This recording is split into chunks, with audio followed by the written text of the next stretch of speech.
തീരങ്ങളെ തഴുകി ചെറുതുരുത്തി നില ബോട്ട് ക്ലബിൽ ആസ്വദിക്കാം സായാഹ്നവേളകൾ. റിവർ സഫാരിക്കായി കയാക്കിംഗ്, ബോട്ടിംഗ്, വഞ്ചി സഫാരി, സ്വാൻ പെഡൽ സർവീസുകൾ. രുചി വൈവിധ്യങ്ങളുമായി വിപുലമായ ഫാമിലി റെസ്റ്റോറന്റ് സൗകര്യം. വിനോദത്തിനായി kids park, play ground, horse riding, water pool. നില ബോട്ട് ക്ലബ്. പഴയന്നൂർ ഭഗവതി ക്ഷേത്രത്തിലെ ഉത്സവത്തിന് കൊടിയേറ്റത്തോടുകൂടി തുടക്കം കുറിച്ചു. പഴയന്നൂർ ഭഗവതി ക്ഷേത്ര ഉത്സവം 2025 തുടക്കമായി. മാർച്ച് 18 ചൊവ്വാഴ്ച ആരംഭിച്ച മാർച്ച് 25 ചൊവ്വാഴ്ച ആറാട്ടോടുകൂടി പഴയന്നൂർ ഭഗവതി ക്ഷേത്ര ഉത്സവ പരിപാടികൾക്ക് സമാപനം കുറിക്കും. 18 ചൊവ്വാഴ്ച രാത്രി കൊടിയേറ്റത്തോടുകൂടി ഉത്സവ പരിപാടികൾക്ക് തുടക്കമായി. തുടർന്ന് എല്ലാ ദിവസവും ക്ഷേത്രത്തിൽ വിശേഷ ചടങ്ങുകളും വൈകിട്ട് 6:30 സാംസ്കാരിക പരിപാടികളും ക്ഷേത്രത്തിൽ അരങ്ങേറും. മാർച്ച് 22 ശനിയാഴ്ച വൈകിട്ട് 7:15 സാംസ്കാരിക സമ്മേളനത്തിന്റെ ഉദ്ഘാടനം ആലത്തൂർ MP K രാധാകൃഷ്ണൻ നിർവഹിക്കും.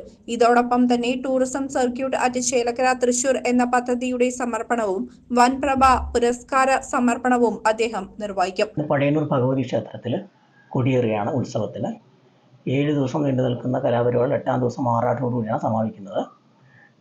മാർച്ച് 18 മീനം 4-നാണ് കൊടിയേറ്റ്. ഇന്ന് തുടങ്ങിയ എല്ലാ ദിവസങ്ങളും കലാപരിപാടികളുണ്ട്. തിരുവാതിരകളി മിക്കവാറും എല്ലാ ദിവസവും 2 തിരുവാതിരകളിയെങ്കിലും വെച്ച് ഞങ്ങൾ അറേഞ്ച് ചെയ്തിട്ടുണ്ട്. കൂടാതെ നൃത്തസന്ധ്യ മിക്കവാറും എല്ലാ ദിവസങ്ങളിലും ചെറിയ ഭരതനാട്യം, കേരള നടനം എന്തെങ്കിലും നൃത്തസന്ധ്യ എല്ലാം അറേഞ്ച് ചെയ്തിട്ടുണ്ട്. സ്പെഷ്യൽ പ്രോഗ്രാമുകളായിട്ട് ഞങ്ങൾ അറേഞ്ച് ചെയ്തിരിക്കുന്നത് 5-ാം ദിവസം ചാക്യാർ കൂത്ത്. അതൊരു മാസ്റ്റർ വസിഷ്ഠ് എന്ന് പറഞ്ഞൊരു സിനിമ ബാലതാരമാണ്. പുള്ളിയുടെ ചാക്യാർ കൂത്തുണ്ട്. 6-ാം ദിവസം TS രാധാകൃഷ്ണൻ്റെ ഒരു ഭക്തിഗാന തരംഗടി എന്നൊരു പ്രോഗ്രാമാണ് മേജർ പ്രോഗ്രാമായിട്ട് അറേഞ്ച് ചെയ്തിട്ടുള്ളത്. കൂടാതെ ഒരു പൊൻപ്രഭ പുരസ്കാര ചടങ്ങ് കൂടി 5-ാം ദിവസം ഞങ്ങൾ അറേഞ്ച് ചെയ്തിട്ടുണ്ട്. അത് ഇവിടെ നവ്യ വിനോദ് എന്ന് പറയുന്ന ഒരു കുമാരി നവ്യ വിനോദ്, ആ കുട്ടിക്ക് ആണ് ഈ സമർപ്പണം നടത്തുന്നത്. UR പ്രദീപ് MLA അധ്യക്ഷത വഹിക്കും. നിരവധി പ്രമുഖർ ചടങ്ങിൽ പങ്കെടുക്കും.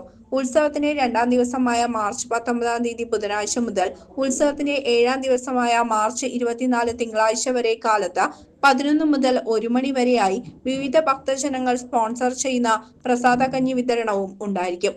ഉത്സവത്തിന്റെ സമാപന ദിനമായ 8-ാം ദിവസം മാർച്ച് 25 ചൊവ്വാഴ്ച ക്ഷേത്ര ഉപദേശക സമിതിയാണ് പ്രസാദ ഊട്ടിന് നേതൃത്വം നൽകുക. പഴയന്നൂർ ഭഗവതി ക്ഷേത്രം ഉപദേശക സമിതി വൈസ് പ്രസിഡന്റ് S നന്ദകുമാർ ക്ഷേത്രത്തിൽ നടത്തുന്ന ഉത്സവ പരിപാടികളെക്കുറിച്ച് സംസാരിക്കുന്നു. Joint secretary N Babu, treasurer S Narayanadas തുടങ്ങിയവർ സന്നിഹിതരായിരുന്നു. CCV news, Pazhayannur.